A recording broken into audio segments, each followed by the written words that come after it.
secrétaire général du syndicat Sudrail, affilié à la CNTS-FC, président du cadre unitaire des syndicats de Dakar Bamako Ferroviaire, composé du syndicat Satrail de l'UNSAS et FETRAI de la CNTS.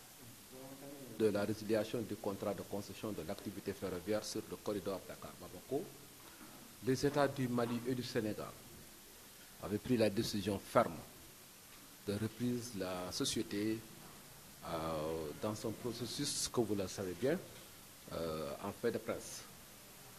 Et étant donné qu'en reprenant la société, ils l'ont trouvée dans une situation catastrophique, avec des difficultés d'exploitation, donc il fallait maintenant des mesures d'accompagnement. Et à la suite de cela, ils ont décrété un montant de 7,5 milliards chacun, de 7,5 milliards à raison de 3,750 milliards chacun, pour accompagner la transition qui était limitée en un moment à 12 mois. Bon, malheureusement pour nous qui avons participé dans ce combat de reprise de Transrail, nous avons aujourd'hui constaté l'échec de la transition.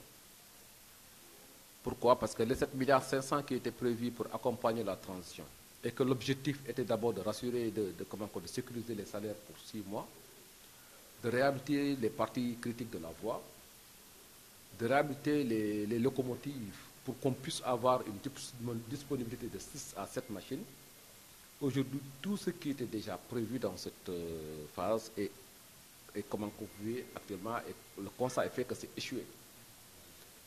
Et nous aussi, en tant que partenaires sociaux, depuis ce moment, on est en train de faire des démarches d'interpellation des autorités pour attirer leur attention sur la situation de l'entreprise.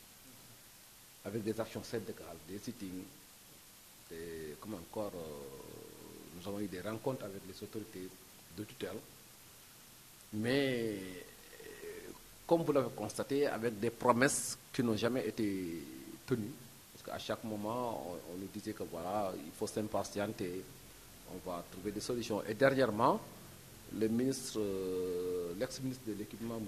Mansour Ilimankan, nous avait même promis qu'ils ont prévu un budget de 2 milliards d'augmentation pour au moins gérer l'après-phase, pour augmenter quand même un budget de la transition, le budget de la transition. Mais malheureusement, nous constatons actuellement des difficultés de disposition des fonds pour accompagner la transition.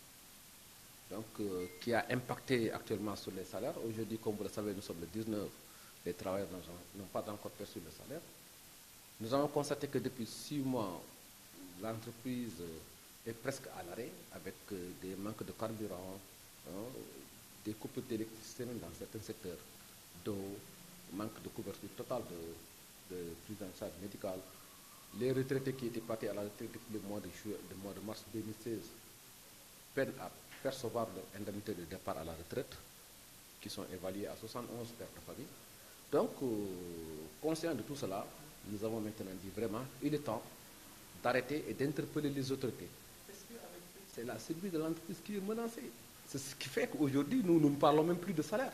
Même si nos salaires sont en retard, il faut constater que si les salaires sont réglés, le mois prochain, on va vers d'autres difficultés. Donc, raison pour laquelle nous avons dit maintenant, vraiment, mieux vaut arrêter et demander maintenant aux États, vraiment, qu'est-ce qu'ils prévoient maintenant pour l'avenir de cette entreprise. Ils nous avaient proposé de mettre en place un schéma institutionnel qui était bien programmé pour relancer l'entreprise. Qu'est-ce qu'il y en est pour ce schéma institutionnel? Si maintenant ils veulent maintenant nous dire qu'ils veulent sécuriser nos salaires en attendant de nous liquider, mais je pense que même un condamné en mort, s'il faut le liquider, tu dois lui dire, bon, tu dois être exécuté en guillotine, quelque chose comme ça, pour qu'il puisse au moins le prévoir. Malheureusement pour nous, on veut nous tuer à petit feu et on ne l'acceptera pas. Raison pour laquelle nous avons décrété les 48 heures de grève comme alerte. On va vers d'autres actions. Enfin, à défaut maintenant de cela, malheureusement, on va vers un bras de fer.